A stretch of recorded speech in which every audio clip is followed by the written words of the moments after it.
Live with CDP Sports Talk, a weekly sports and entertainment podcast sponsored by Barry Cullen Chevrolet. Live on YouTube, Facebook, Twitter, Twitch, and LinkedIn. And on audio via Apple Podcast, Google Podcast, Spotify, Anchor FM, iHeartRadio, Amazon Music, Radio Public, and TuneIn. Now, here's your host, Chris Palme.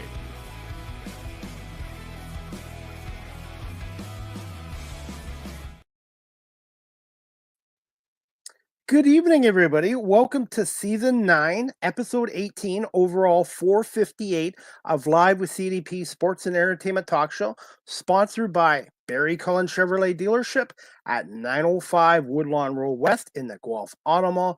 Check out barrycullen.com for the newest selection of new and pre-owned GM vehicles, along with their great selection of all-electric vehicles and their Cadillac products. And you can also call the dealership at 519-824-0210 and tell them Chris Palme sent you. Or you can email the dealership at info@barrycullen.com, which has been family run and operated here in the city of Guelph since 1969. Live with CDP Sports and Entertainment Talk Show is also now sponsored by Wellington Brewery at 950 Woodlawn Road West here in Guelph, Ontario. Check out their website, wellingtonbrewery.ca. And today, make sure you try a Welly on. And also, please remember to drink responsibly as well.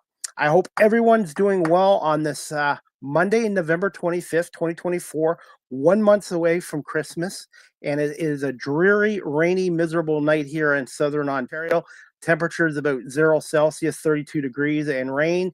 And it seems like it rains every day here in Southern Ontario right now. So I'm hoping we actually get some snow soon as well.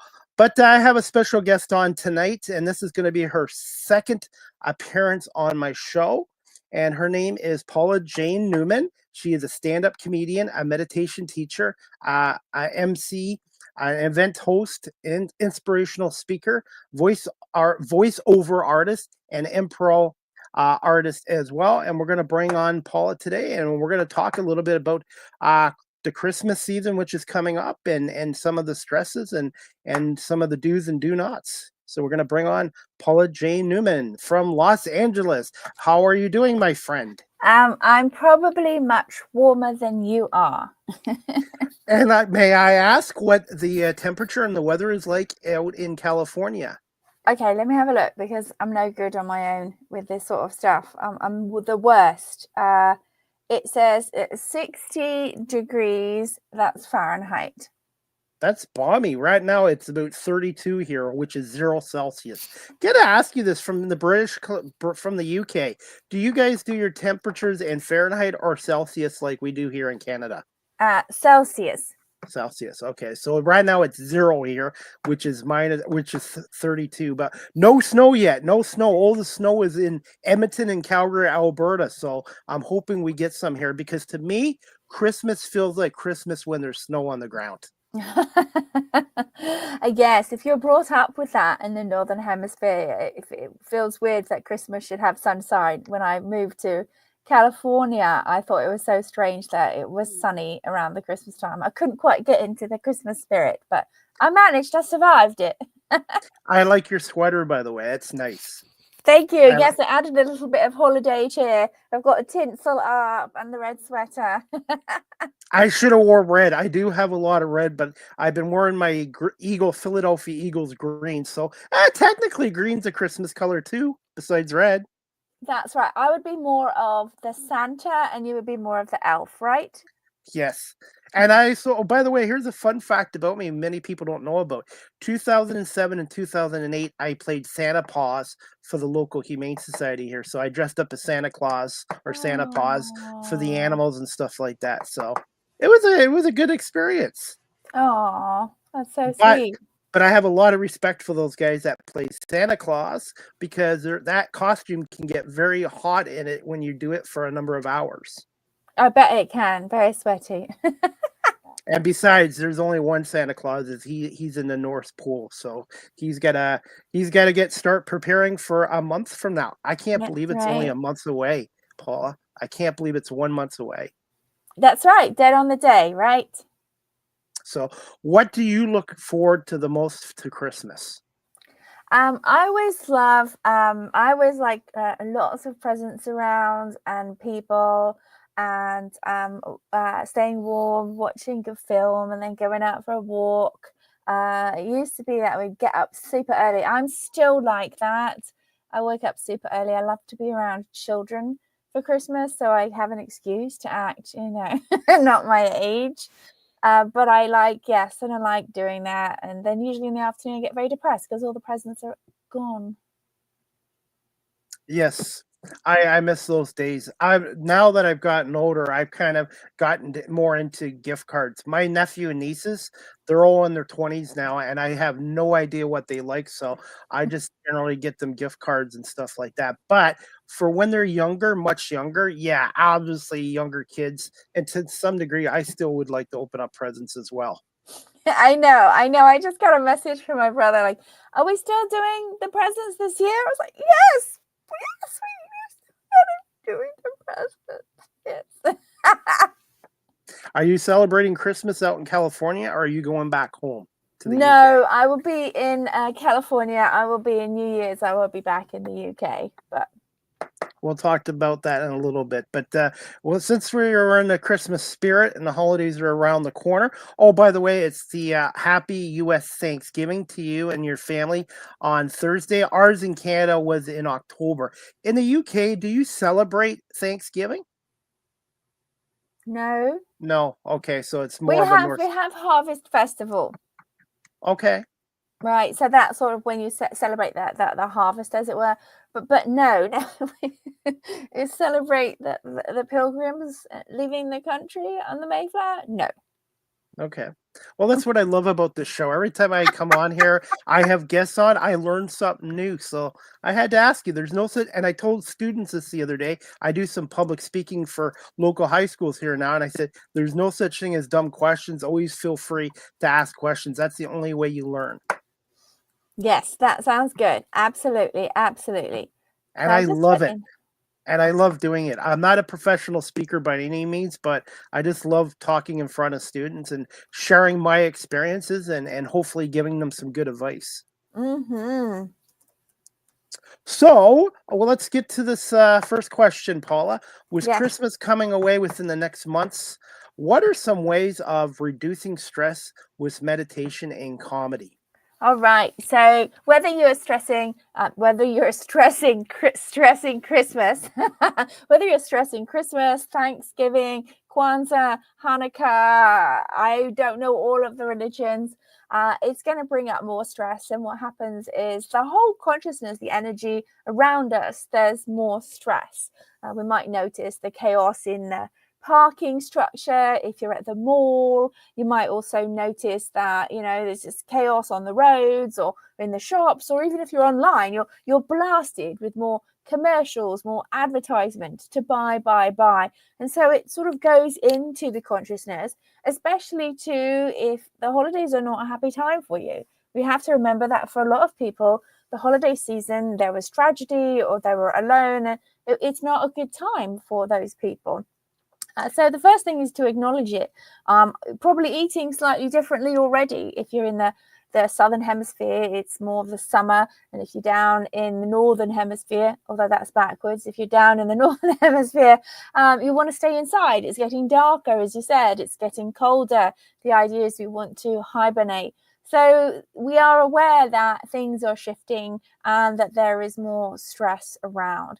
The biggest thing is, first of all, to acknowledge that, and then acknowledge if you're experiencing something called seasonal depression, which is very common in the northern hemisphere because there's not as much sunlight with it.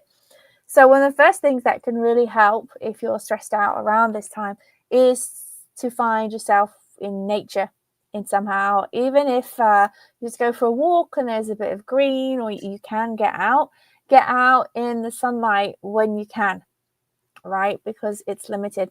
And if you can't, for whatever reason, let's say you work during the time that it's sunny, one of the great things to do is find an image that makes you feel calm. And the images of nature Not as easy with AI, and I can't really say that I advocate for that myself, but you can get a similar chemical response from the brain that then affects the physiology if you're taking some time to be around something that is calming for you. And nature, of course, being in nature is best because you get the ions where you're out there. And it doesn't have to be in the forest. It can be by the seaside and the ocean. That's one way to help deal with stress. The next thing is, I would say, give yourself a break and understanding that you are not the only one who's stressed. So things are going to get a little wackadoodle. Those who are into astrology will know that today the planet Mercury went into retrograde, and that often causes communication challenges, and it can also cause travel challenges, and that's happened slap bang as the US Thanksgiving traveling is happening. So the workaround is to always double and triple check your reservations. Make sure you've got your backup, not only in your email, but your screenshot. If you print out a boarding pass, do that as well. And be very calm about things. Know that things are going to go wrong. So you have that space, or what I like to call adaptation energy, that there's a capacity to know that it's going to hit the fan at any time. And in fact, it happened to me today. So one of the challenges I've learned through my understanding of dyslexia is I thought dyslexia was simply getting B's and D's mixed up in some of your spelling. But all my life, sometimes there are things that I cannot process right. I can auditorily hear something, but I then have to change it in my brain. And also, if I'm looking at something, it's almost like this tunnel vision can happen. My brain can't quite get around it. So I'm going to visit some family members for the holidays. And I said, why don't I pre-order a bunch of, food, and then you just pick it up at the grocery store so it's not so stressful for you. And I want you to know I looked at the sites, I looked at the nearest store, I went over it and over it. And then when I was about to make the purchase, I double checked and I triple checked everything. Well, I get a call that they say the stuff isn't at the store. And I expect this kind of stuff to happen. Sorry, I have to decline that. Sorry. Are you still there? I'm still there, yes. Hi. So, sorry. No need. It's okay. I don't know how to get rid of this person. Okay. I can't hang up on you. You hang up on me. Oh my gosh. Someone just FaceTime me and I try to hit. This is what I'm talking about. I'm just talking about how these communication things are happening right now as I'm live. And someone just FaceTime me and I hit the X button. Somehow the join buttons come. And now I'm streaming on several platforms. And I cannot, for the life of me, just hang up. You hang up on me. Oh my God. That's why I love doing live. Oh my gosh. I'm sorry about that. No, it's okay. Oh my gosh. Don't call me. It's live. No worries. I want you to know, it's like, this is the hilarity of it all. I went out of my way to tell people not to call me. Don't call me. Okay. It happens. It happens. And they are now, I can't see my live stream. Here's my stream. I don't even know if my stream is working on Instagram. It's gone grey at this point. So I don't know what's happening there. But yeah, so this is, I'm just going to go on airplane mode. That's that. It will come through in the computer. So I went out of my way to tell them, please don't contact me after 6 p.m. and then they're going to call me. And so like my old me would be like, oh, don't you understand? I've gone out of my way. I spent my energy. You're not listening to me. I'm not being heard, which is ultimately the stress that everybody has inside of all things, and being able to now laugh at it. So let's get back to my story, my Thanksgiving thing. So there I am. I double check everything, and then they're like at the store and they say the groceries aren't there, right? And so I then call the store. They are, but the person asked for the catering and the grocery person didn't check groceries. I'm like, great, that was it. That was the bump in the road that happened. I'm like, okay, good, we got it sorted. And then I get this message of like, why did you order such a large turkey? Now, part of dyslexia isn't just getting things.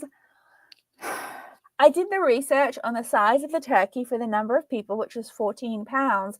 But what I checked was a box that said a turkey for 14 people.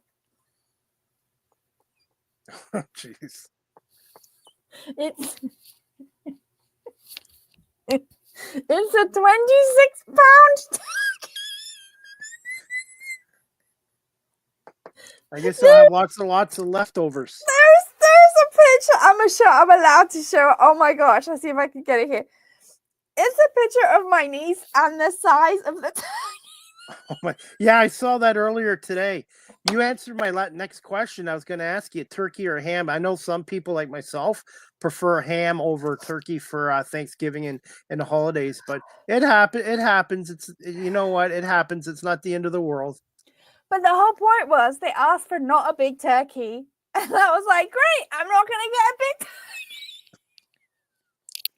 But this is like, I could not just be mad that, oh, it's an accident, it happens. Because there's a deeper layer of it, right? There's a deeper layer of, this is something I dealt with all my life. Part of the dyslexia, part of the reason why I sit down and I check and I triple check everything, right? That it's so easy to beat myself up. Like, why is it I spend this extra energy? I have all this extra effort that I make because I have this brain that doesn't see things the way that other people do.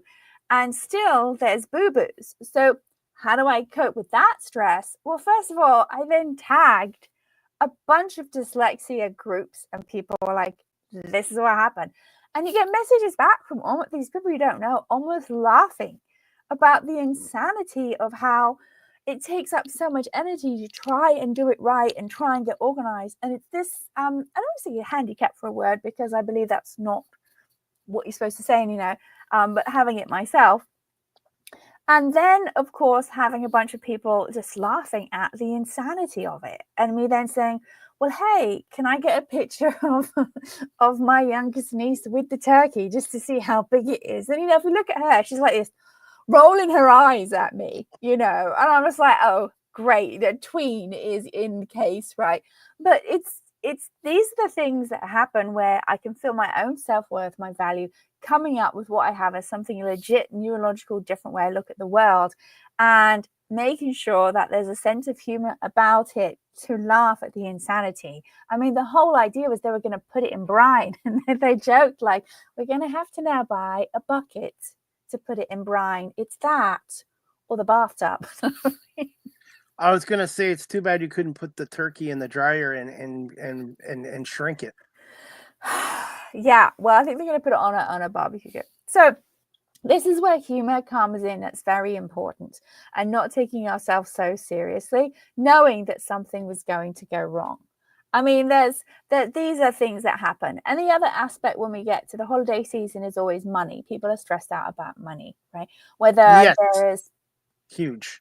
Yeah. So whether people are deciding, oh, I'm only going to spend this amount of money or this is not, this is where I think what can really help with stress is organization. For example, I'm going away. We got a hotel, a place to stay, right? But I knew that the Black Friday sales are happening early. I knew that there were going to be some discounts coming this week, right? So I'm making sure I don't cancel my reservation or make another reservation and then cancel the new reservation. Wandering around in the snow because I'm going to be going to Colorado, right? And it's sort of understanding this craziness, happiness happens, and having a sense of humor about yourself with it and giving yourself a break, right? Everyone is stressed out. So when it comes to money, it's like have those parameters of what you can and cannot spend. I know there have been years where everything has been really lean financially and trying to get people on board for a lower amount or some other kind of it's stressful. Yes. However, when you can put in what you want and realize and say what you want and do it that way, trying to transcend that and get down to the idea of what is the idea of getting someone a gift? It's something when you think about someone, who they are, and bring some joy in their life. So it can be something small. My mom was an expert at this, and I had no idea when she was alive. I just was really always mad at other people who didn't get good presents. But she had a talent for this, and that meant if during the year, say, Chris, you really like a certain type of pen, you don't know why, you just like writing with a certain pen. It just, or I don't know, a certain case or caps or what you like, that would be remembered. And so that was something like that was small, would be in the stocking or added to it. And that's where it doesn't have to be expensive, but the thought is there about it. And that's the idea of what the holiday season is about. Should be about. Well, yeah. I mean, the thing is, people say, oh, it's so commercialized. Yeah, it is, but only if you participate it from that point of view. If you understand it's commercial, go into the toy store and enjoy the insanity of the toy store. Go into the mall and enjoy the insanity of the lights. Go outside where the carolers are, whether you like are a Christian or not. Maybe you like to sing. You know, it's, can we enjoy what there is about it without having to taking all the stress with that? That's the secret to it all. And we can still be, oh, look, there are all these sales going on. Well, how great is that? You can get something for someone you love at a cheaper price. For me, for Christmas, like for me personally, I just like to have a good Christmas meal and be with people that I enjoy. I find Christmas, two of the biggest stressors from Christmas, obviously, are the financial implications of it, and also family too, because sometimes families get together and not everybody loves or likes each other in family. So that can be a stressor as well. And for me, I like to give back. I'm very fortunate myself. So today I donated 19 pounds to the local food bank here. The food banks here in Canada really need the help this year, and I'm sure they do in the States. And I also like to help out by volunteering and also giving back to the Salvation Army. People who are less fortunate, that's what I feel Christmas should be about, is doing nice things for other people. Or it's not always a money thing for gifts, just thinking about somebody and doing something nice for them. Exactly.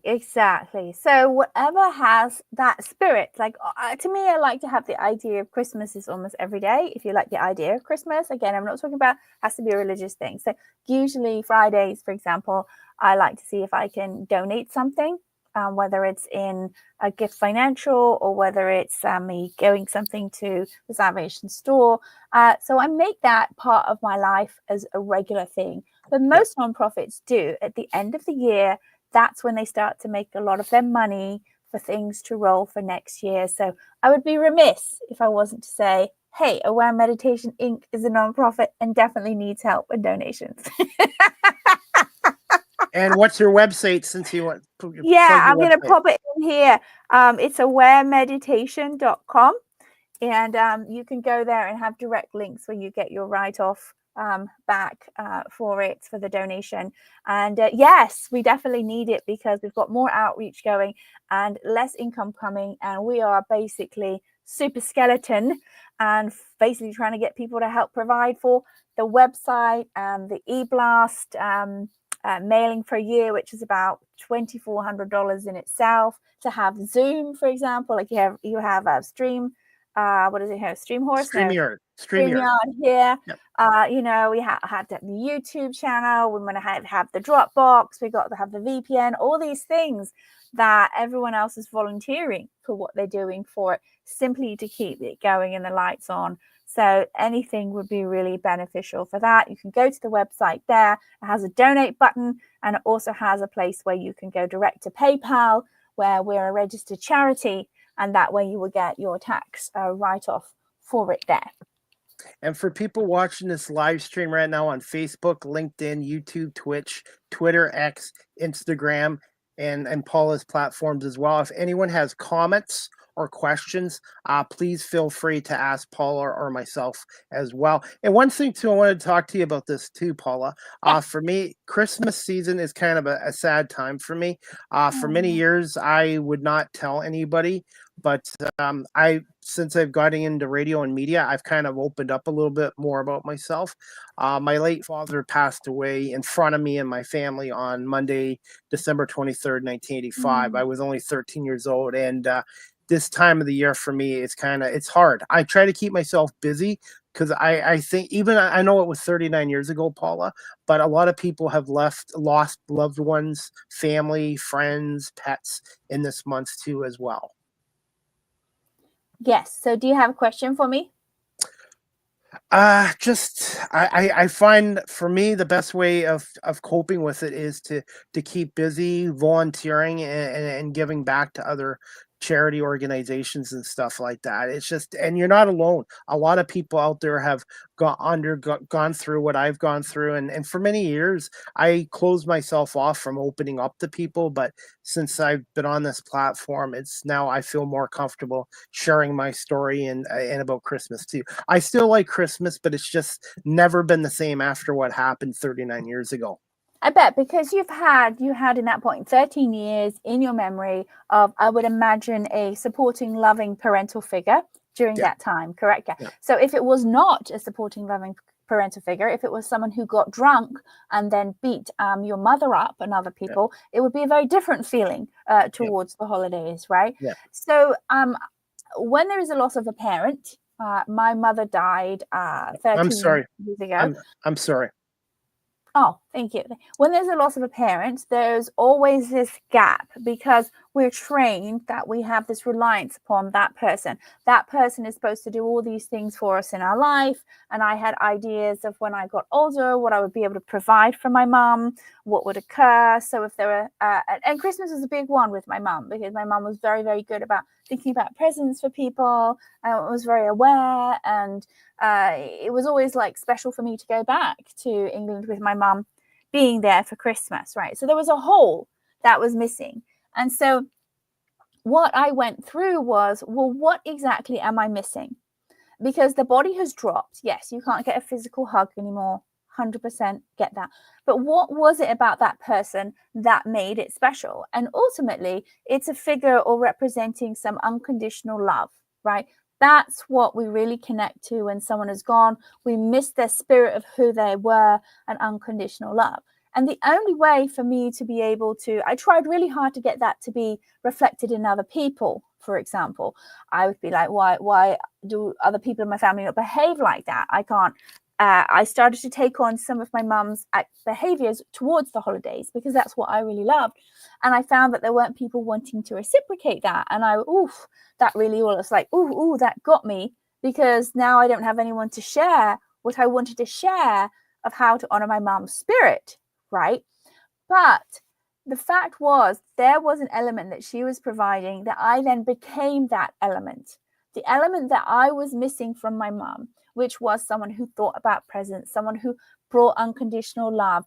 Then I started to become that, because if there's something that I'm missing from another person, right, if we go beyond the body, the spirit of who they are, then that's what I'm really missing. And it's my responsibility to become that, right? To become where that space in the universe, the cosmos, whatever you want to call, is now gone.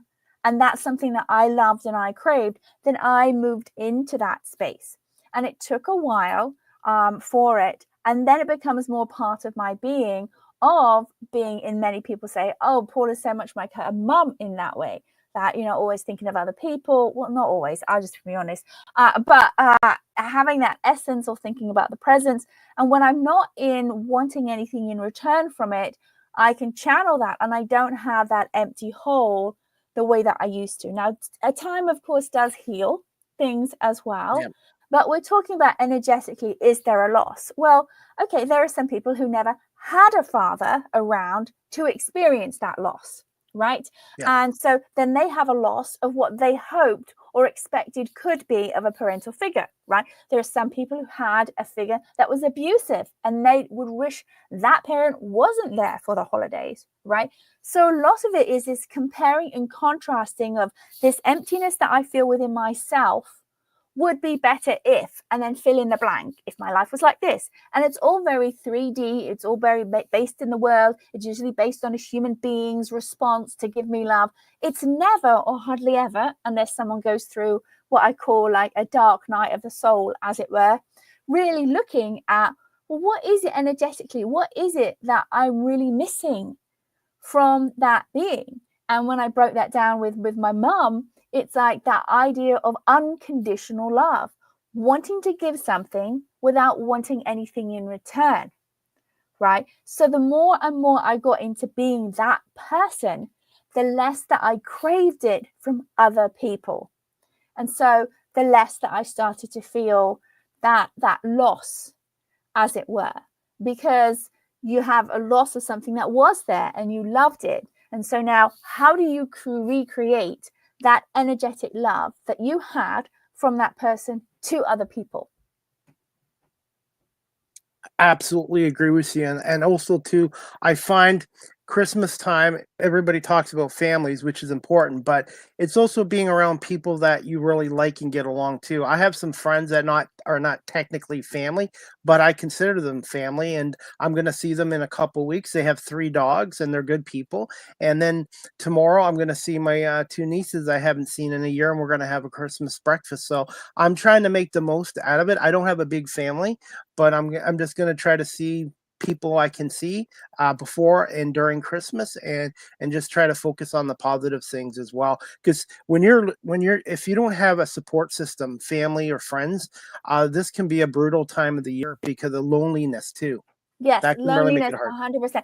And so much of the loneliness is put on by society. Our cultural ideas of you're supposed to be with family, or this is family. Well, you know what? If we want to go back to what family is, a lot of the time family were bullies, family were abusive, family were not accepting and loving you for who you are. Oh, why don't you change your hair? Oh, you look like you've gained some weight. Oh, like, that's not loving. That's not support. That's not unconditional love. But you're there because you're with your family. And then people who don't drink or do alcohol or drugs usually have to go to meetings or their support group because they got to deal with their family, right? It's a big trigger for them, right? Yes. And it's don't be around the family. So it's redefining, like you said, what is the word family? And you've got all the films out there like, oh, going home from the holidays, blah, blah, blah.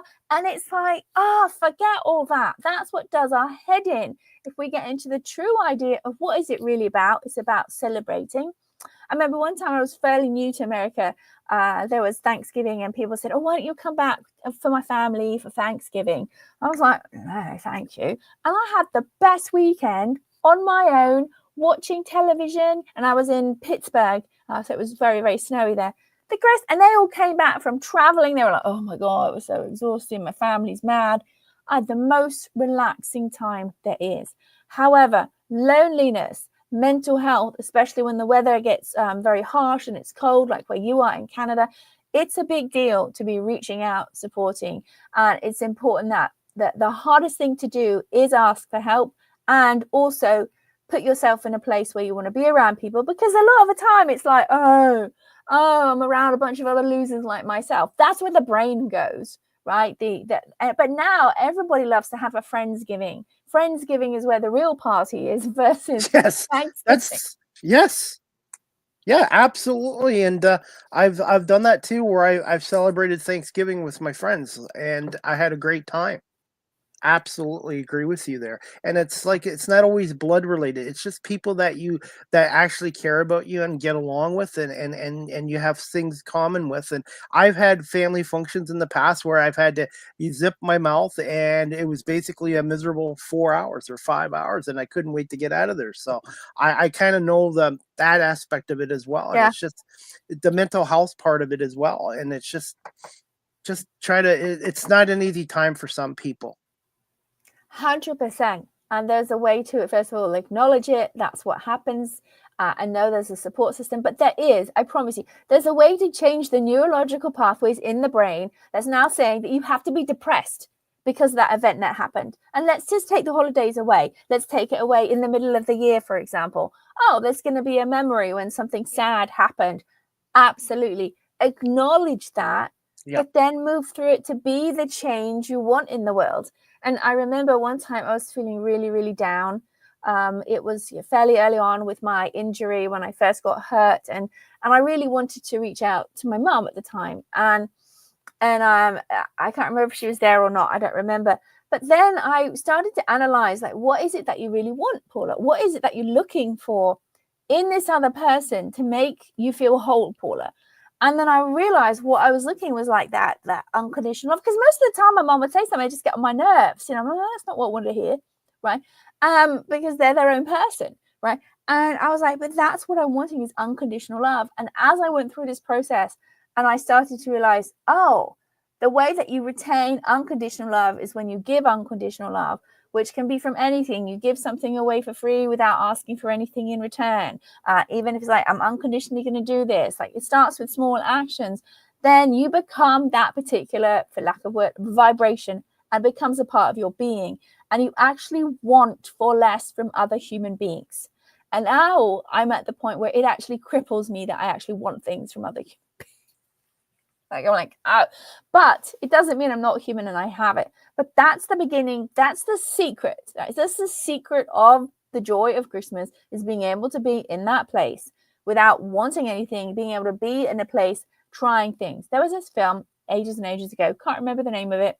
Wasn't that great? But it was this young kid who didn't understand no. He kept getting put down. He kept not losing, but he'd get up and he'd keep trying again. And it was as if something in his brain acknowledge that it was a failure, but that wasn't a failure. It was like, learn from that and move forward. And there's conditioning we have not to do that. And that's also conditioning that we have, which is to not be happy, to not feel okay with who we are, right? And that conditioning, when it's burned into the imprint of ourselves when we're younger, is really hard to change that, really hard to change that. But we can do it. We can do it. But for those who do have a hard time this time of the year, let's start trying to find ways of reprogramming that, so it becomes less of a hard time. And that's where your aware meditation comes in handy. And Paula, I have a video off of your aware meditation YouTube channel. It's a 3-minute video. May I play it? I thought it was very good. Oh, if you think it's good, then yes. Okay. Just let me know if you can hear the audio. I'm still working on being an audio guy too. I wear many hats doing this show. Many hats. Give me 1 second. When was the last time you had 5 minutes of pure, uninterrupted peace?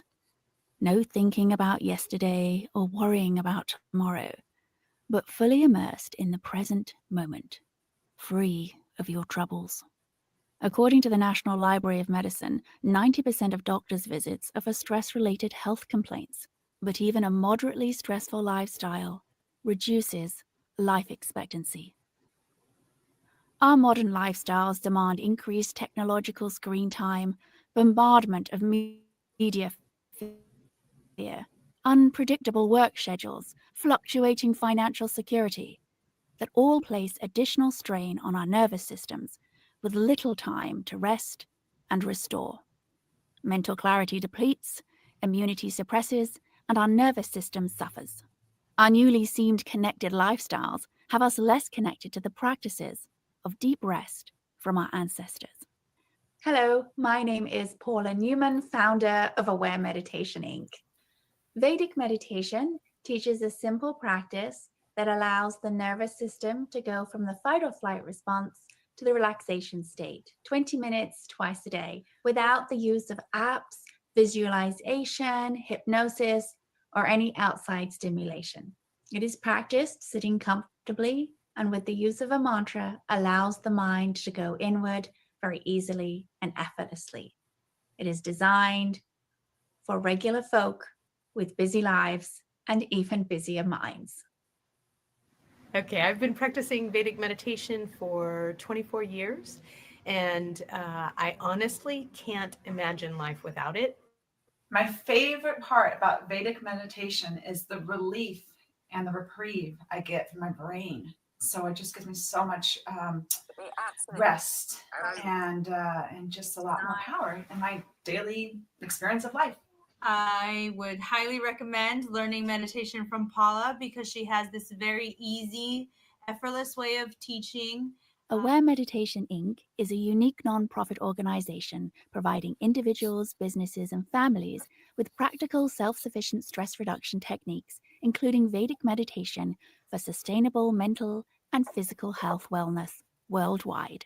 Our outreach program holds 3 new global initiatives to teach underrepresented low-income groups of 108 participants per course within their own communities without financial strain.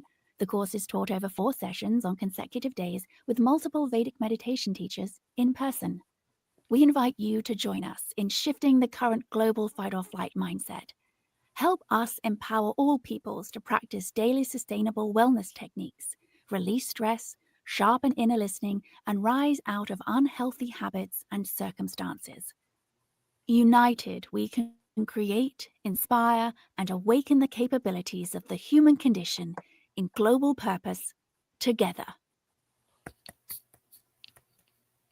Thoughts on that video? It's from a couple years ago, but I thought you did a great job on it, especially with the voiceover. Oh, well, thank you. Yes, available for voiceover work. Lovely. That video, you want to talk about people who've passed. There are people on that video who are no longer with us.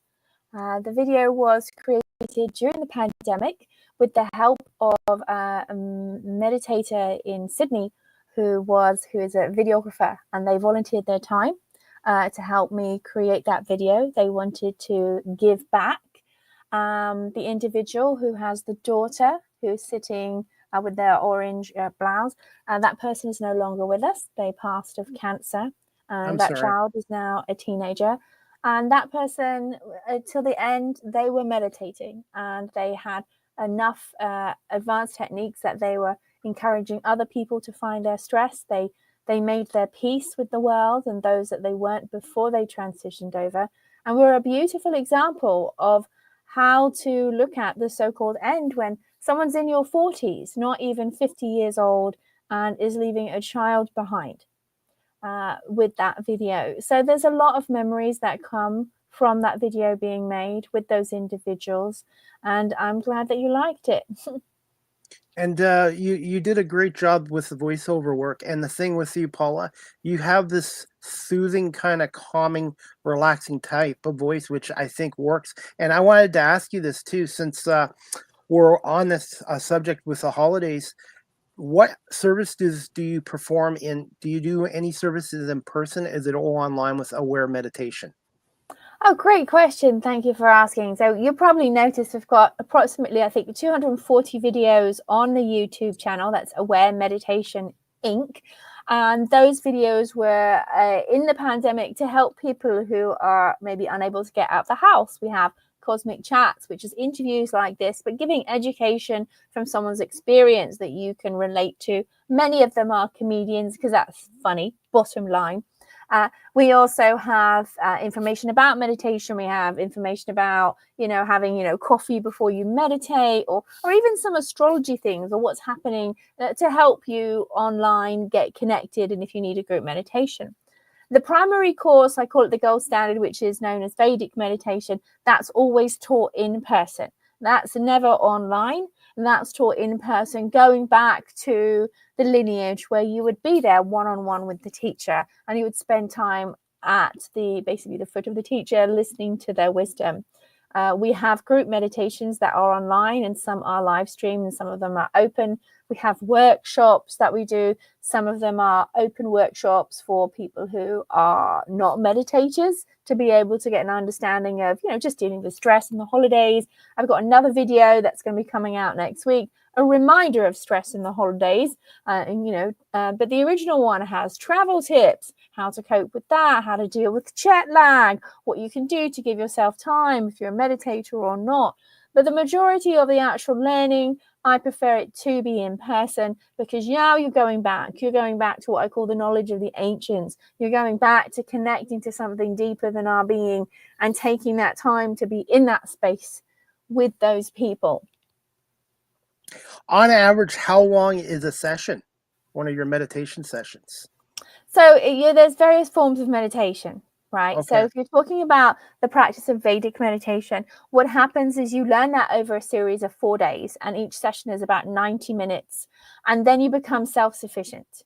And you're welcome to come back to group meditations at any time. And the group meditations, when you come and check in, is usually about 15 minutes long that we do that, and it includes a meditation. But because you're learning to become self-sufficient, each time you do that practice, you click into something on your own, and you're no longer becoming dependent upon an outside entity, a person, for example, sorry, I have like people just want to call me while I'm on the live stream with you. No one all day. No one's calling. I can relate. It happened to me 2 weeks ago on my other talk show. My Magnum PI ringtone went off. Someone was calling me when I went my live, and my co-host and guest loved it, and they asked me to edit that into a video clip, so you could hear the Magnum PI song right on my live broadcast. Oh, that's funny, as long as it's not flagged for royalties. No. Definitely. So that's a primary course, because it's about being self-sufficient. Right now, when it comes to workshops and things, sometimes I do a workshop that can be 90 minutes. It's talking about the benefits of meditation in a practical way, and that can depend on the people. So it varies, is my answer. What are some stereotypes and myths about meditation?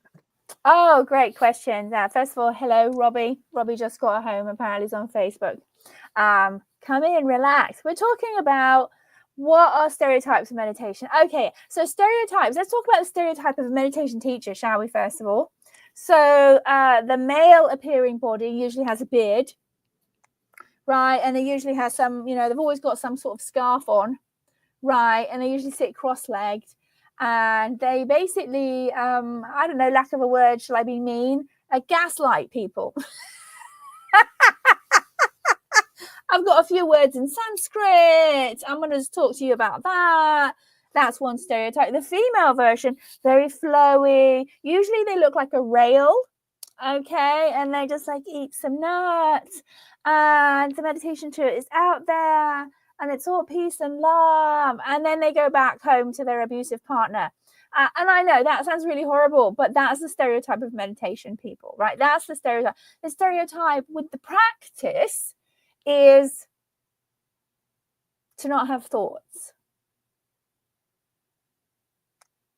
Okay, so there will always be movement within the human brain, even when the body drops, right? If someone officially passes, there's still movement within the brain. Asking me to not have a thought and to clear my mind, 9 times out of 10, all that people are doing are thinking about clearing your mind. It's just a distraction, right?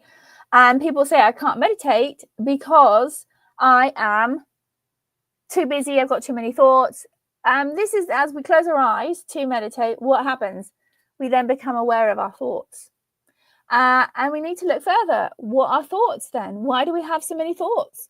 Well, most of them are just recycling a deeper stress that the brain feels it needs to sort out. Right? The brain feels there's a problem and we need to sort it out. So it's just recycling, it's coming up. And when we're not looking outward, we're not driving and making sure we don't crash, when we're sitting quietly and we close our eyes, we become aware of all of that was there always. We were simply distracted with what I call is the big distraction, life. I don't know, trying to find a partner, trying to find a job, look good, listening to these rules. That's what I call the great distraction. It's the great distraction beyond actually what we're supposed to be here, which is up-leveling our being, our consciousness, our spirit. That's what we're really here to do, but we just get distracted with all this other stuff we're supposed to be proving to the world in order. And when we get quiet and we close our eyes, guess what comes up? All this stuff is reminding us we're doing it all wrong, right? So people say, I got too many thoughts. But if we start to flip and look at what is underneath the thoughts, which is the stress of what's causing it, now we're beginning to get somewhere. So if you want to go back into the yogis, they talk about the cessation of the mind chatter. How do you cessate the mind chattering? Most people are trained through society, I was, to blot out that consciousness. So you're going to go party, you're going to go drink. Oh, everybody loves having gummies, doing weed, whatever it is. Unfortunately, that then takes you somewhere else. but that's how you stop thinking about the stress or stop thinking about the heartbreak, rather than dealing with what is the cause of that stress. Why does my system have this? And then when there's meditation, it calms down the mind because the stresses are gone, right? So those are the biggest things I would say stereotypical of a meditation teacher and what meditation is supposed to do. Now, on top of that, people like to sell things like, Chris, I really feel that if you do this meditation, you will be able to fill that hole within you. You will, and you have the capacity to make that earnings that you want to do. All you have to do is sign up for my monthly subscription. Like, no. People just promise you stuff. Yeah. And they're basically, the they're in a snake oil salesman person, right? That was also another element of meditation that is stereotypical. It's also giving it a bad name, because there are people who are genuinely out there really attempting to help you help yourself, right? Because people think meditation is thinking on something, concentrating. And for some aspect it is, but people misunderstand what the actual idea of concentrating is, because we've translated it into an English-based language, which means we've got to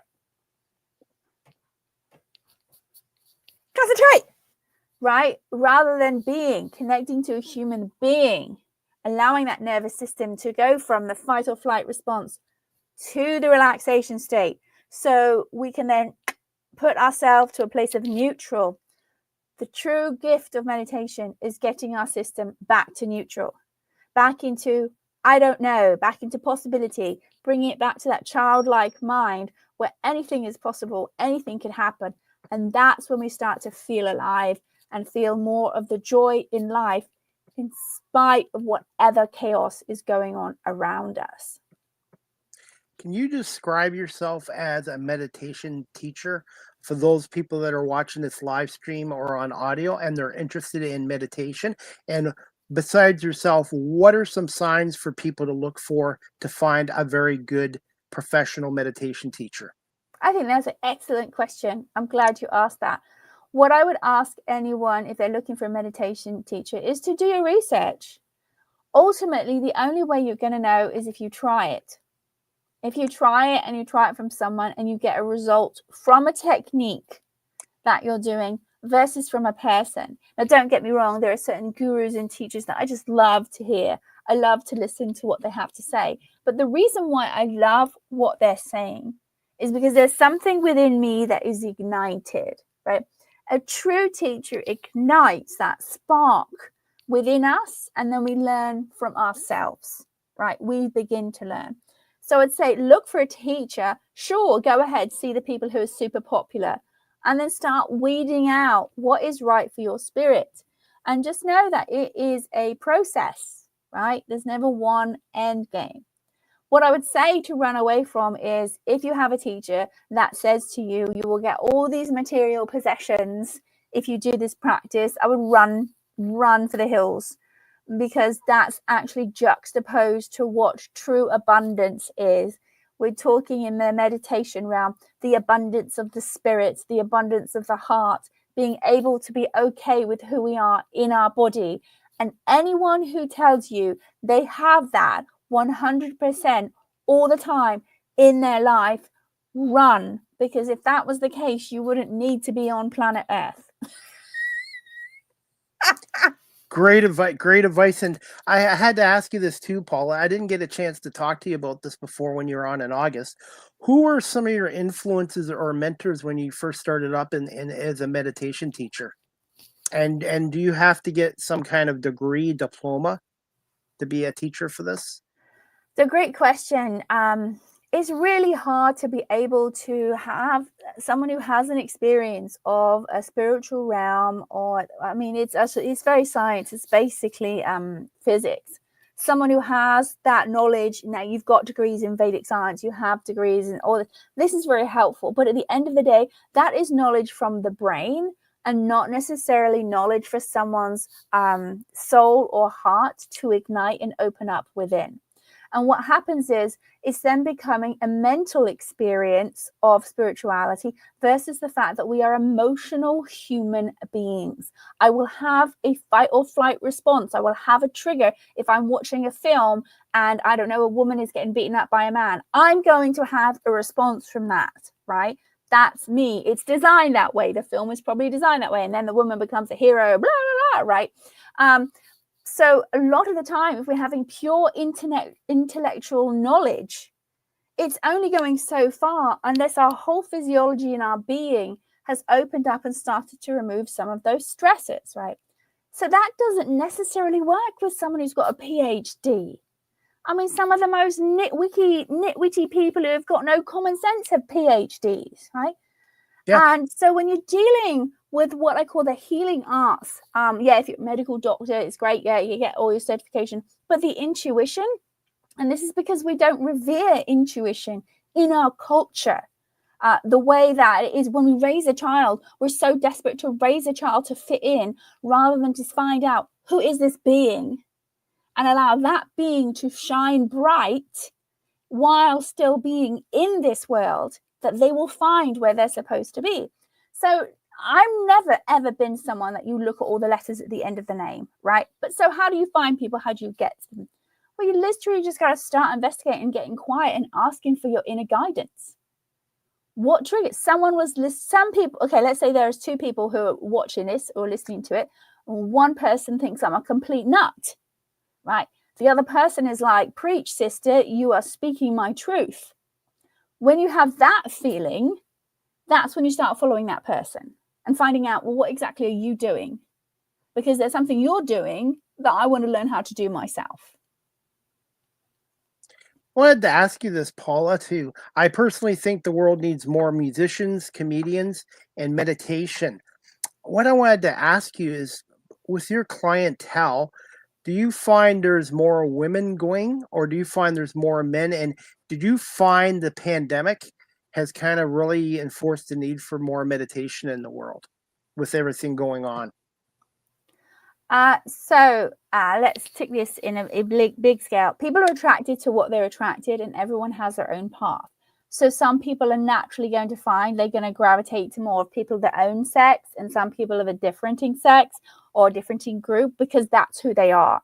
That's why when someone says they want to become a meditation teacher, go for it, because you're going to reach your people, right? And no time will we ever have 10% of the world's population meditating. We're looking for 1% to try and shift the consciousness, right? So there will always be a plethora of people. So it's really who is attracted to you. I would say my particular path is I connect and I collaborate well with women, but it doesn't necessarily mean that's all I teach meditation. I teach a lot of blokes meditation. That's been probably a big part of who I have taught with the meditation practice, and probably because they got referred to by a woman. So that's one thing. But when it comes to the pandemic, what became aware was mental health, and people were shut inside and they had to deal with this.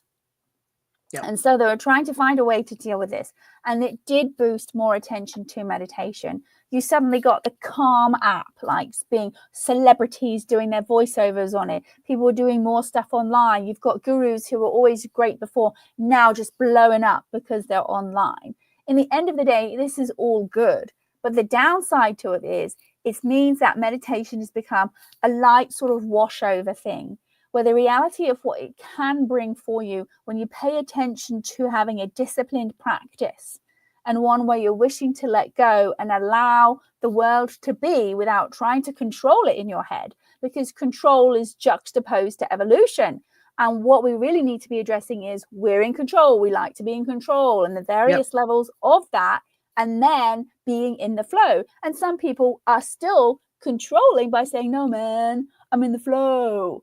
Okay, no, you're controlling, not making a decision and making other people do things for you and manipulating on the idea of you're hip and cool and you're in the flow. So it's very, very, very fine-tuned, and everyone has to find their own particular pathway with it.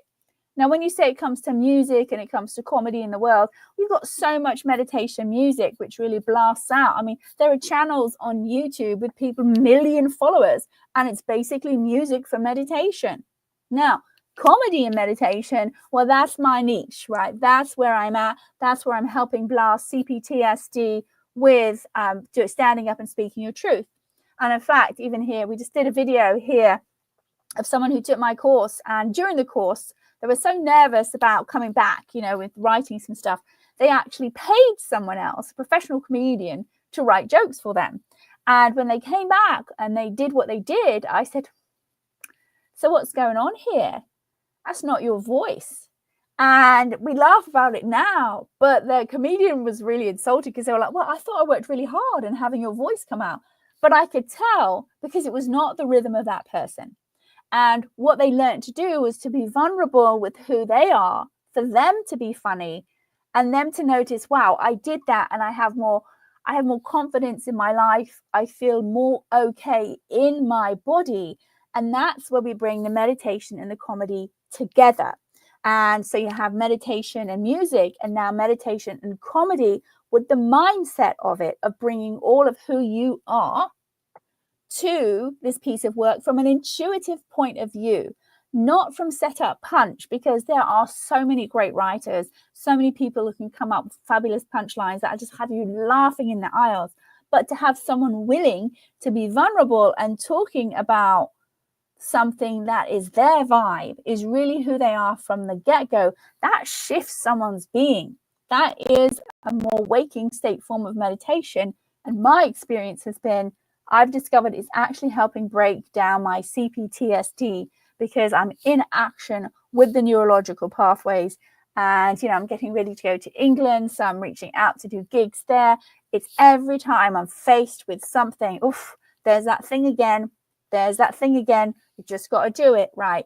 And that is where it becomes meditation in action through comedy, which is today, the whole silliness with the turkey, and then posting a story about it, and now having community and people laughing about it, and messages I get from people who have Instagram accounts based on dyslexia who I don't know, but found it funny because that is a relatable experience. What do you enjoy the most about being a meditation teacher, and the best way of somebody watching this or on audio to contact you? So what I think it's like every teacher, honestly, is when you see that the light in their eyes and the discoveries of something that is really healing and helping someone, that you are doing something beyond the norm of maybe donating $50 to a charity. You're teaching something for someone that they will have that will change their life, their spirit, for the betterment of them, and every person they interact with, it will be the betterment of them as well with what they're doing. And in regards to, if someone wants to reach out and know what it's about, you can go to awaremeditation.com. You can also go to my personal website, paulajanenewman.com, and that will always have links. And you can also go to the Instagram at Paula Jane Newman, where there's just a bunch of stupid videos of, honestly, and silly pranky things that will help you. And there's Aware Meditation on Instagram as well, and LinkedIn, and you can reach out and send a message. And if I can't help you, I can refer someone who can. Absolutely. And also make sure they subscribe to your YouTube channels as well. Before we wrap up this show, do you have a few more minutes, Paula? Do you have a couple more minutes? I do. Okay, we're gonna end this show on a funnier note, on the comedy side. Can you just tell our audience some of your latest live comedy performances and some of your upcoming shows? Okay. Well, I always feel weird about doing that because, you know, when someone watches this is relevant to, oh, that happened already. That's out of that. But I do have Rise Up Comedy, which is part of Aware Meditation. We have in January our next online course, which can be done anywhere in the world. We have various time zones. So that's something I always advocate for people to look out for. Go to awaremeditation.com, or there's Rise Up Comedy Club, which is on Instagram. And you can find out when the next one is for that. And that also involves a show with what's happening. everything is so transitory when it comes to comedy, because I want this to be of a recording that will, you know, transcend just the holidays. When people come across it, you can go to my Instagram and you can see me there with what I'm doing, versus then one next particular show, because there's just so many that I do around that it will be hard. However, if we want to, what I really want to do, Chris, is have it, you know, go and traveling more in the world, so I can go to a different city and that we can do a meditation teaching. We can also do an outreach for underrepresented groups to get this kind of meditation, and we can have a program, we can have a culmination of those who take the comedy class to be able to do comedy and have laughter and have meditation, have a communal event, and then be able to give back. And people see it's not only sitting and laughing, it is actually speaking your truth in a loving, kind, supporting, non-toxic comedy environment for the comedians to be in as well. When is your next Zoom class? So the next Zoom class is in January, and right now, if you go online, you can get the early bird amount. You can DM me. We're fixing the dates up for it to be done, but we're going to have dates and times set for the East Coast of the US, dates and times set for down under, and dates and times set for the UK, and then we see what rolls in, and then we have a ball. And you did say something about giveaways or special discounts. Yes, that's right. If you do it right now, you contact me right now, you're going to get 50% off what the course would normally be, which is $250. If you can reach out now before the end of the year, or definitely the end of November, you're going to be able to get that early bird discount, which is a huge amount. And why is that? That's because I want more people to be able to experience it, knowing the time change and also knowing the change of the dollar and what things cost. But we don't take crypto yet. I'm leery about it. I'm going to stick to the traditional currency for now. It's just like with all electric vehicles. I know in a way they're better for the environment, but I'm still leery on that as well. Hey, I was going to say, you got a show coming up with the Valley Girls on December 2nd at 7:30 as well, you're a part of. Yes, I'm part of something called Valley Girls Comedy, which is a monthly show that's held in Los Angeles. And that we happen to have the first Monday of the month, where we have that show, and we have what we call up and coming comedians, which in Los Angeles means that any minute you can get a TV star that's going to walk in and try and do their set. And it is a free show for you to come to. Free? Yeah, it's a free show. Up. Yeah, it's a free show, but the idea is that we want you to come, help. It's in a nice, safe neighborhood to bring people together for comedy, and we have a nice positive vibe for that. And I'm definitely going to come out to Los Angeles. I've had so many comedian friends come on my show, and I've gotten to know them, and I've never been to California. So that's the one thing I want to do, is when I get out to LA, is to go to some of these comedy shows as well. And do you find there's more female comedians than when you first started up in this industry? So I started and I quit because I did not like the misogyny, basically, and I was raising a child at the time.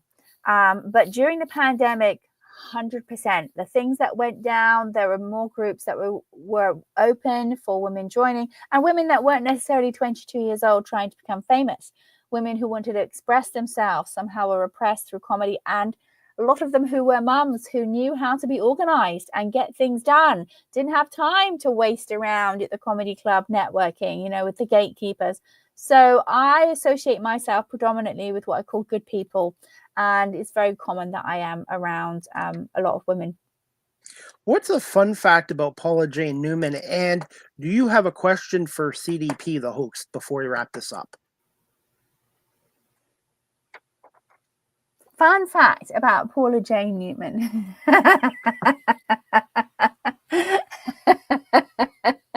Fun fact about Paula Jane Newman is at one point, I know I'm supposed to go down to New Zealand. I'm supposed to do something there. And at one point I started taking a Maori class, and I was awful at it, just awful. I could not get it. My brain couldn't get around it. And then I realized it was because in New Zealand, they say their vowels differently. Is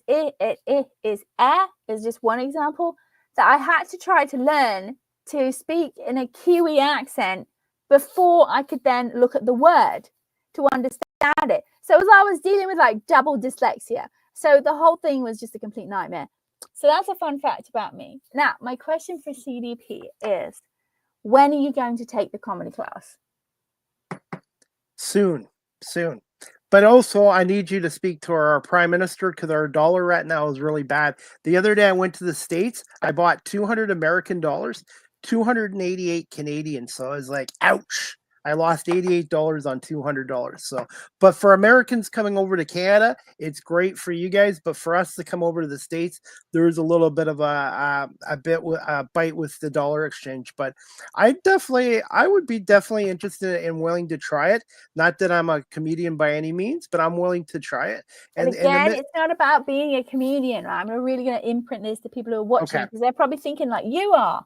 So this is why it's not about that. It's about speaking your truth and pushing your boundaries in a safe way where your life changes as a result for the better. And in regard to the dollar exchange, that's why there is the early bird. That's why we have this program, because it's 50% off. So it means that people who are in New Zealand or Australia or Canada are currencies where it's not strong. And if you're really broke and you're poor, first of all, why are you listening to this? But I'm joking. But then there's options to help people. The idea is I want to help people have an experience where you transcend some of that trauma within your physiology by stepping out, being vulnerable, and then you're caught by people and you're supported. And finally, what is your favorite thing about Christmas? I like the lights. I like the lights. The lights? What color lights? I personally like the blue Christmas lights, the blue. The Hanukkah lights. Hanukkah, okay. Well, that's what I grew up with. The blue lights for Hanukkah, but they don't have to be. I like the white lights on the green, but then I also, I like that. And then I grew up with colored lights are good on the tree, different colors. But I also like the white lights. I just like bright, sparkly lights. And also, favorite old-time Christmas movie. Mine is National Lampoon's Christmas Vacation with Chevy Chase from 1989. I gotta tell you, my favorite Christmas movie is Elf. Okay. But I did just go see Red One and I loved it. Now for Christmas, snow or no snow? Oh, snow. As long as you've got hot chocolate and a warm fire inside. Absolutely. And before we wrap this up, finally, where can my audience again follow you on social media, your website, and the best way of contacting you? And Paula, I want to say thank you so much for coming back on my show for a second time. I must be doing something right. And I'm definitely interested in your comedy class and even the meditation. I find the older I've gotten, I've been willing to do more things that I wouldn't have tried when I was younger. I think that's great. Yeah, try it. This is not the rehearsal. Right, I've been very clear after COVID and friends dying at various ages, right? This is not the rehearsal. And so, try it. Don't say when, just say now, not when, now. Set the plans in motion. And again, a reminder, always find me a website, paulajanenewman.com. Social media, just look up Paula Jane Newman. And if you see someone who looks like me, that's me. There's lots of Paula Newmans in the world, but Paula Jane Newman, not so much. Actually, I have a cousin in London, Ontario. Okay, I lost him. Oops. Hang on. Okay. Yes. I have a cousin in London, Ontario, not London, England. And before she got married, her name was Paula Newman. Yeah, there's a lot of us. Absolutely. But there's only one Paula Jane Newman. And I want to say thank you so much for coming on here. Mm-hmm. I really enjoyed talking to you. And I appreciate your friendship and support. And I look forward to working with you in the near future as well. Thank you for having me. And I hope that something I've said has helped someone or sparked an interest for them to follow some deeper passion in their lives, not purely based on material or money. Absolutely. And give me a little bit of time tonight and I'll send you the video, the audio, and I'll break down some reels and clips as well for you as well, Paula. Sounds great. Thank you again and have a great holiday season. And if anyone wants more info about how to deal with stress, just go to the YouTube channel, Aware Meditation Inc. It's hard to find. because there's so many awareness meditations. It's a small channel, but you can put Paula Jane Newman Aware Meditationing and something will pop up. And wishing you and your family and friends a happy U.S. Thanksgiving, and also Merry Christmas and Happy Holidays. And you have an open invite to come back on my show again in the future, Paula. Oh, I would love to, maybe for mental health awareness. Absolutely. Deal. So you have a great rest of the evening and enjoy your holiday on Thursday. And we'll talk to you soon, Paula. Thank you so much. Thank you. Bye-bye. Thank you. Bye. All right, guys, that wraps up season 9, episode 18, overall 458 of Live with CDP Sports and Entertainment Talk Show. Again, that was my guest tonight, Paula Jane Newman, a comedian, meditation teacher, an MC, event host, inspiration motivator, motivational speaker, voiceover, improv artist as well. And you can check out her website at paulajanenewman.com and awaremeditation.com as well. Before we wrap up this show, guys, just got to make an announcement here. I'm going to make one announcement right here. Wellington Brewery started in 1985, a new sponsor of my show, 950 Woodlawn Road West in Guelph, Ontario. Check out their website, wellingtonbrewery.ca. Phone number 519-837-2337. Try a Welly on. Check out their Christmas Lager Mix Pack. It is your go-to gift or party favor for a truly refreshing holiday. Packed with premium lagers, this mix includes our year-round classics, the smooth Golden Helles Lager, the easy drinking Boot Light Lager, plus a special seasonal treat, the Crispy Forever. These crisp, clean brews are each uniquely crafted for a balance of flavor, low alcohol, and ultimate refreshment, making this mix approachable for any crowd. This festival 6-pack box is as handsome as it is convenient, perfect for sharing at parties or gifting to the beer lovers in your life. Check out wellingtonbrewery.ca or visit Wellington Brewery at 950 Woodlawn Road West in Guelph, Ontario.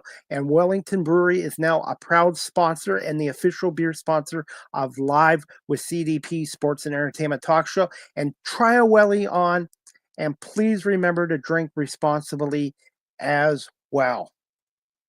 The next Live with CDP Sports and Entertainment Talk Show, sponsored by BarryCollin.com and WellingtonBrewery.ca, is going to be on Wednesday, November 27th at 7 p.m. with my special guest, Lourdes Alon. She is a stand-up comedian. So this Wednesday night, November 27th at 7 p.m., stand-up comedian Lourdes Alon will be my special guest here on Live with CDP Sports and Entertainment Talk Show. And on Thanksgiving, U.S. Thanksgiving holiday, Thursday, November 28th at 8 p.m., I have a special guest, another female stand-up comedian. Her name is August O'Neill. So Thursday, November 28th, 8 p.m., U.S. Thanksgiving, stand-up comedian August O'Neill will be my guest as well. And I want to wish everyone in the United States, my family, and my friends, a happy U.S. Thanksgiving Day, Thursday, November 28th. And there's going to be lots of football on that day for the National Football League, Chicago, Detroit, Giants, and Dallas. And at 8 o'clock on Thanksgiving night, Miami in Green Bay. Speaking of football, we have Monday Night Football on right now. Baltimore, 7-4, taking on 7-3 Los Angeles Chargers. I almost said San Diego there. And it's John Harbaugh against Jim Harbaugh in the Harbaugh Bowl tonight as well. And speaking of the Baltimore Ravens, they take on the Philadelphia Eagles on Sunday at 4:25 in Baltimore. That is, to me, that is the game of the week. Not the Niners and Bills, but the Eagles and Ravens. And that's going to be a great game in MTM Stadium in Baltimore. Ravens and Eagles, 4:25 on CBS with Jim Nantz, Tony Romo, and Tracy Wilson, and also on WIP in Philadelphia with Merle Reese and Mike Quick as well. Some sad news from the Philadelphia Eagles. Michigan alumni and all-time Eagles great and Super Bowl champion Brandon Graham, number 55, tore a pec in his missile, and Brandon Graham is going to be done for the year. So that's a huge loss for the Philadelphia Eagles. But Brandon Graham was having an outstanding 15th year with Philadelphia until his injury against the Rams.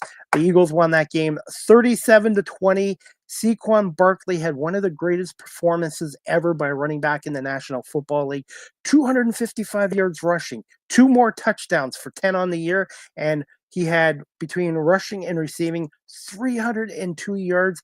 And to me, Saquon Barkley is the National Football League's most valuable player, and he's going down as already one of the greatest Eagles running backs of all time, being in Philadelphia in less than a year. So thank you to the New York Giants for letting Saquon Barkley leave and come to the city of brotherly love. And I'm just looking forward to that matchup between Derrick Henry and the Baltimore Ravens and Saquon Barkley and the Eagles on Sunday. And hopefully wide receiver Devontae Smith will be back for that game as well. So go Birds, fly Eagles, fly. Everybody right now is talking about the Kansas City Chiefs, the Buffalo Bills, the Detroit Lions, but everybody's forgetting the Philadelphia Eagles are 9-2, and they're right behind the Lions. And that one loss earlier this year at home at the Link to the Atlanta Falcons, 22-21, might come back and bite the Eagles in the butt come the playoffs time. So we'll see what happens. But Brandon Graham, it will be missed for the Philadelphia Eagles, but the Eagles, they just got to keep winning, and they got a tough opponent this Sunday, 4:25 against Baltimore. And we're going to wrap this show up, guys, in a minute or two. But as always, if you're looking to adopt a pet, check out the Cambridge District Community Society at 1650 Dunbar Road in Cambridge, Ontario. Telephone number 519-623-7722, or visit their website, CambridgeHumaneSociety.org. And I'm still selling calendars, 2025 calendars of the Cambridge District Community Society for $10 cash only. Or if you're out of town, you can PayPal me, PayPal Chris Palme at cpalme19@gmail.com. All the money goes towards the homeless animals and the programs at the Cambridge District Humane Society as well. So please consider buying a calendar and supporting the Cambridge District Humane Society. And they also make great Christmas stocking stuffers, since it's that time of the year as well. Live with CDP Sports and Entertainment Talk Show is live streamed on these platforms: YouTube, Facebook, Twitter, X, Twitch, LinkedIn, and now on Instagram as well. So again, Live with CDP Sports Talk is live streamed on YouTube, Facebook, Twitter, X, Twitch, LinkedIn, and now available on Instagram. And make sure you hit that subscribe and follow notification. You can check out my website at beacons.ai/Chris D. Palme.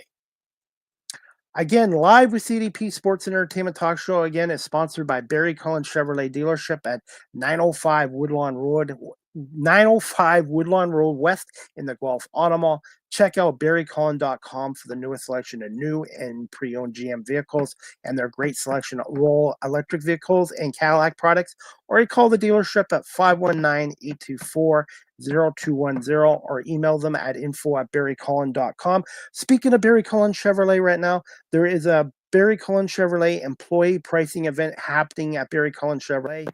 2024 Tahoe, you can get up to $9,100 off MSRP on select models. More details at barrycullen.com, or pop by the dealership again at 905 Woodlawn Road West in the Guelph Auto Mall. Live with CDP t-shirts are coming soon in medium, large, extra large, double extra large, and triple extra large in any color. And the prices are going to be $20. So stay tuned for that coming soon. I'm also a content creator. You can check me out on TikTok at Live with CDP. Make sure you hit that follow and like notification. StreamYard is the official live stream provider of Live with CDP Sports and Entertainment Talk Show. If you're into webinars or podcasting, check out StreamYard.com. They have basic free plans, paid professional plans that I have, and they also have business plans. And for businesses, you can contact StreamYard.com and their sales departments as well. Live with CDP Sports and Entertainment Talk Show. The audio version is available on these platforms: iHeartRadio, Amazon Music, Spotify for podcasters, Apple Podcasts, Breaker, Pocket Cast, Spotify, Castbox, LinkedIn, Pandora, Tuned In, YouTube Music, and Good Pods. And please remember to hit that subscribe and like notification. And I want to say thank you to everyone for subscribing to Live with CDP Sports and Entertainment Talk Show. And I have now hit 275,000 plus views. So again, thank you. And if you haven't, please hit that subscribe and like notification to Chris Palme Live with CDP Talk Show on my YouTube channel. And before we wrap this up, I got another comment here. Again, you can check out Paula Jane Newman's website at awaremeditation.com or paulajanenewman.com. Robbie Schneider, who's the host of his own podcast show in Buffalo, New York, called the 716 Sports Blizzard podcast. Hi, Chris. Just got home. Go Sabres. Your Sabres are playing well right now as well. And your Bills have a big matchup on Sunday Night Football at 8 o'clock or 8:15 from Highmark Stadium this Sunday night against the San Francisco 49ers as well. So thank you, Robbie, for watching and supporting my show as well. And finally, you guys can email Live with CDP Sports and Entertainment Talk Show at cpalme19@gmail.com. Any comments, questions, suggestions, or even guest suggestions, please do so here as well. And that's about it, guys. We're going to wrap this show up. And I want to say thank you again to my special guest, Paula Jane Newman, for coming on here. And thank you to everyone watching this live streamed and on audio platforms. And my show is still going to be on a radio station, WQE 99.1 FM, Saturday mornings from 8 a.m. to 9 a.m. The station's had a format change and some changes, part of the radio media industry. So I am working to get on more radio stations, and I am now Live with CDP Sports and Entertainment Talk Show is a part of Stream Punk Entertainment Network as well, thanks to Scott Churchson as well. So look for my show on Stream Punk Entertainment as well. And we got one more comment here. Robbie, thank you so much for watching my show. I really appreciate it as well. And again, thank you, everyone, for watching and listening to this show. And thank you to my sponsors, Barry Cullen Chevrolet and Wellington Brewery. And for those in the United States, wishing you a happy U.S. Thanksgiving this Thursday, November 28th. And my next Live with CDP Sports and Entertainment Talk Show, again, Wednesday, November 27th at 7 p.m. with my special guest, Lourdes Alon, a stand-up comedian. So we're going to talk to her about her comedy career and how she got into it as well. I hope everybody has a great night. Enjoy the Monday night game. I think they'll probably be in the second half between the Ravens and Chargers. And we'll see you back here this Wednesday night at 7 o'clock for another edition of Live with CDP Sports and Entertainment Talk Show, sponsored by Barry Cullen Chevrolet and Wellington Brewery. Have a great night, everybody, and thanks again for watching and listening to my talk show.